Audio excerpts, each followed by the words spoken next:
Hello दोस्तों, मेरे YouTube channel पर आप सभी का स्वागत है।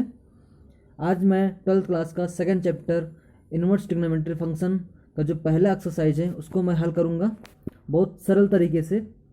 तो हल करने से पहले मैं आपको इसका जो रेंज और डोमेन है उसको बता देना चाहता हूँ। साइन इनवर्स का जो रेंज और डोमेन होता है, पहले ये रेंज होता है और ये डोमेन होता है, ठीक है। तो रेंज क्या है, -1 से 1 है और -π/2 से लेकर π/2 है। कॉस इनवर्स का है -1 से 1 है और 0 से पाई इसका डोमेन हो गया। और फिर रेंज क्या है इसका, कॉसिक इनवर्स का आर से माइनस होता है, मतलब रियल नंबर से माइनस होता है -1 से 1 तक, ठीक है। और इसका जो डोमेन है -π/2 से π/2, जिसमें से 0 नहीं होता है। फिर सेकंड इनवर्स रियल नंबर -1 से 1 तक है और डोमेन 0 से पाई है, जिसमें से π/2 नहीं होता है। tan इनवर्स जो रियल नंबर पूरा होता है और जो डोमेन है -π/2 से π/2 है। कॉट इनवर्स x इसमें रियल नंबर होता है और जो डोमेन है 0 से पाई होता है। ये हमारा रेंज है। पूरी इनवर्स ट्रिग्नोमेट्री में सबसे महत्वपूर्ण बात यह है, रेंज और डोमेन को ध्यान में रखते हुए ही हमें क्वेश्चन को ध्यान से सॉल्व करना है, ठीक है। तो अगली बात कहते हैं कि एक्सरसाइज हल करने से पहले हम कुछ फॉर्मूले और देख लेते हैं, जिससे हमारा क्वेश्चन आसानी से सॉल्व हो सके, ठीक है।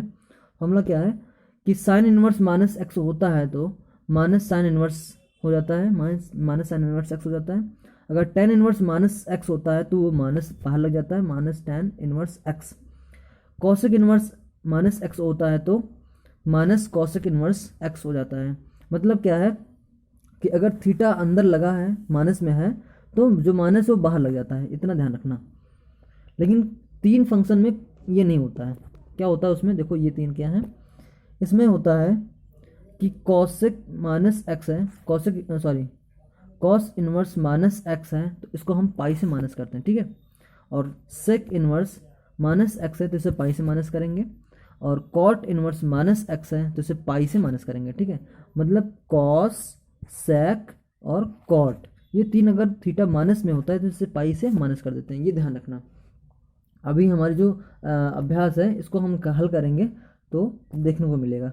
तो पहला क्वेश्चन हमारा प्रिंसिपल वैल्यू फाइंड करना है। जैसे कि पहला क्वेश्चन क्या है, principal value find the principal value of sine inverse -1/2। Sine inverse -1/2 को हम लेट करते हैं y है, ठीक है। ये y मैंने लेट कर लिया। तो साइन इनवर्स जब उधर जाएगा तो हो जाएगा साइन y = -1/2। और साइन 1/2 कब होता है, π/6 पे होता है, ठीक है। और मैंने साइन बाहर ले लिया, जैसे कि मैंने पहले फॉर्मूला देखा है, साइन माइनस बाहर ले लिया, ठीक है। तो माइनस साइन π/6 = साइन y। अब π/6 जो हमारा है वही हमारा क्या होगा, प्रिंसिपल वैल्यू। यहाँ माइनस लगा है तो माइनस अंदर चला जाएगा, तो -π/6 हमारा इसका प्रिंसिपल वैल्यू आ गया। दूसरा क्वेश्चन क्या है, कॉस इनवर्स √3/2। कॉस इनवर्स √3/2 है तो इसको हम लेट कर लेते हैं कि कॉस इनवर्स √3/2 = x। फिर मैंने कॉस को उधर ट्रांसफ़र किया तो होगा कॉस y हुआ और यहाँ बच गया √3/2। और कॉस की वैल्यू √3/2 कब होती है, π/6 पर, ठीक है। π/6 पर है तो हमारा जो प्रिंसिपल वैल्यू कितना है, π/6 हमारे प्रिंसिपल वैल्यू आ गई कॉस इनवर्स √3/2 की। नेक्स्ट क्वेश्चन बहुत सरल तरीका, बस उसको हम y लेट करते हैं तुरंत आंसर मिल जाता है, ठीक है। कॉसेक इनवर्स 2 है, इसको लेट करते हैं। कॉसेक इनवर्स 2 = y लेट किया और कॉसेक इनवर्स उधर चला गया तो कॉसेक y हो गया, ठीक है। और 2 कितनी वैल्यू होती है, कॉसेक 2 पर कितनी वैल्यू होती है, π/6। तो जो प्रिंसिपल वैल्यू कॉसेक इनवर्स 2 का प्रिंसिपल वैल्यू क्या है, π/6 है। चौथा क्वेश्चन है tan इनवर्स √3। तो tan इनवर्स √3 को हमने लेट किया y, ठीक है। y हमारा उधर चला गया, मतलब कि tan इनवर्स उधर चला जाएगा तो हो जाएगा tan y। और -√3 बच गया, -√3 = tan y, -√3 = tan y। और √3 की वैल्यू tan कितना होता है, π/3 रख दिया, माइनस बाहर आ गया और ये माइनस अंदर ले सकते हैं इसमें, tan -π/3 = tan y। तो हमारा प्रिंसिपल वैल्यू कितना है, principal value of tan inverse root 3 is minus pi by 3, क्योंकि माइनस लगा है ना तो माइनस पाई बाई 3 आ गया। अगला क्वेश्चन देखो, बहुत सरल तरीके से लगा, इसमें कोई दिक्कत नहीं है, समझ में आ जाएगा आपको। नेक्स्ट क्वेश्चन है कॉस इनवर्स माइनस 1/2। यहाँ ध्यान देना, माइनस है, कॉस है तो माइनस होता है, तो पाई से माइनस होता है, ध्यान देना इस बात को। Cos inverse 1/2 is equal to y let किया, और मैंने कॉस को उधर ट्रांसफर किया तो कॉस वाई हो गया। Cos y is equal to minus cos pi by 3, क्योंकि 1/2 की वैल्यू पाई बाई 3 पर होती है। तो यहाँ माइनस लगा है, तो माइनस हम जानते हैं कि माइनस में क्या होता है, पाई से माइनस किया जाता है। कॉस पाई से माइनस किया, पाई माइनस पाई बाई 3, तो माइनस पाई से माइनस करेंगे पाई बाई 3 को, तो आएगा 2 पाई बाई 3। तो principal value of cos inverse minus 1/2 is equal to 2 pi upon 3 आएगा। अगला क्वेश्चन देखो, अगर आपको समझ नहीं आया तो पॉज करके आप वीडियो को फिर से देख सकते हैं, बहुत आसान है तरीका है, ठीक है। नेक्स्ट क्वेश्चन 6 है, देखो कैसे है, बहुत इजी है। tan इनवर्स -1 है, सिंपल है, मैंने इसको वाई लेट किया, tan y is equal to -1 होगा, और 1 वैल्यू कितनी होती है, पाई बाई 4 पर, तो माइनस tan पाई बाई 4, ठीक है, minus tan pi by 4 is equal to tan minus pi by 4, क्योंकि माइनस अंदर ले जा सकते हैं tan में, तो हमारी प्रिंसिपल वैल्यू कितनी आ गई, minus pi by 4। 7th question क्या है, सेक इनवर्स 2 अपॉन रूट 3। तो पहले हम लेट करेंगे, let sec inverse 2 upon root 3 is equal to y, let किया, ठीक है, यहाँ पर फिर सेक उधर ट्रांसफर होगा, तो sec y is equal to 2 upon root 3 होगा।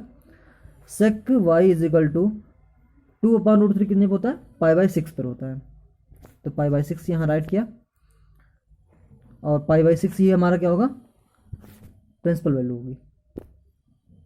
Next 8th question, cot inverse root 3, let y is equal to cot inverse root 3, cot y is equal to root 3 आया यहाँ से, और रूट 3 की वैल्यू कितनी होती है, पाई बाई 6 पर, तो cot y is equal to cot pi by 6। अगर यहाँ पर माइनस होता, यहाँ पर माइनस होता, तो यहाँ पाई से माइनस करते हैं, ठीक है, ध्यान देना, यहाँ पर प्लस में है तो यहाँ डायरेक्ट हमने पाई बाई 6 लिख दिया, कोई दिक्कत नहीं है। और पाई बाई 6 हमारा रेंज में बिलोंग करना चाहिए, डोमेन में बिलोंग करना चाहिए, पाई बाई 6 हमारा डोमेन में बिलोंग करना चाहिए, ये भी ध्यान देना। तो कॉट इनवर्स रूट 3 की जो प्रिंसिपल वैल्यू आ गई, कितनी आ गई, पाई बाई 6, ठीक है, ये हमारा आंसर है। अगला क्वेश्चन देखो 9th, cos inverse -1 upon root 2 आया, माइनस से, ध्यान देना इस बात को, माइनस से तो लेट करते हैं y is equal to cos inverse 1 upon root 2, ठीक है, तो cos y is equal to -1 upon root 2 आ गया। 1 अपॉन रूट 2 की वैल्यू कितनी होती है, पाई बाई 4 पर होती है, ठीक है, पाई बाई 4 माइनस ले लिया यहाँ पर, लेकिन यहाँ कॉस माइनस में है तो इसे पाई से माइनस करना पड़ेगा, मैंने पहले ही बता दिया था।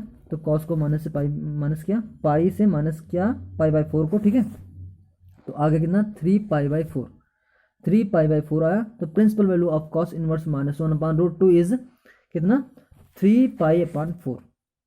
ये हमारा 9th क्वेश्चन था। 10th देखते हैं, 10th क्या, कॉसेक इनवर्स -√2 है, कॉसेक है, कोई दिक्कत नहीं है, इसमें डायरेक्ट लिख सकते हैं।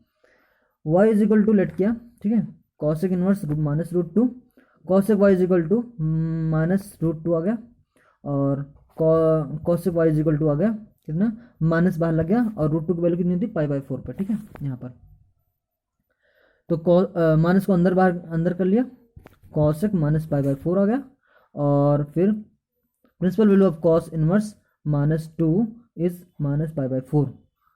जो वैल्यू होती है वही वैल्यू लगभग वही आती है, बस जहाँ पर माइनस, जैसे कि कॉस सेक और कॉट में ध्यान देने वाली है, तो उनको माइनस से किया जाता है बस, ठीक है। अगला क्वेश्चन देखते हैं 11th क्वेश्चन, इसमें वैल्यू नहीं निकालनी, इसमें जो वैल्यू है मतलब कि इसमें प्रिंसिपल वैल्यू नहीं निकालनी, इसमें डायरेक्ट सॉल्व करना है। तो यहाँ क्वेश्चन है tan inverse 1 plus cos inverse -1/2 plus sign inverse -1/2, ठीक है।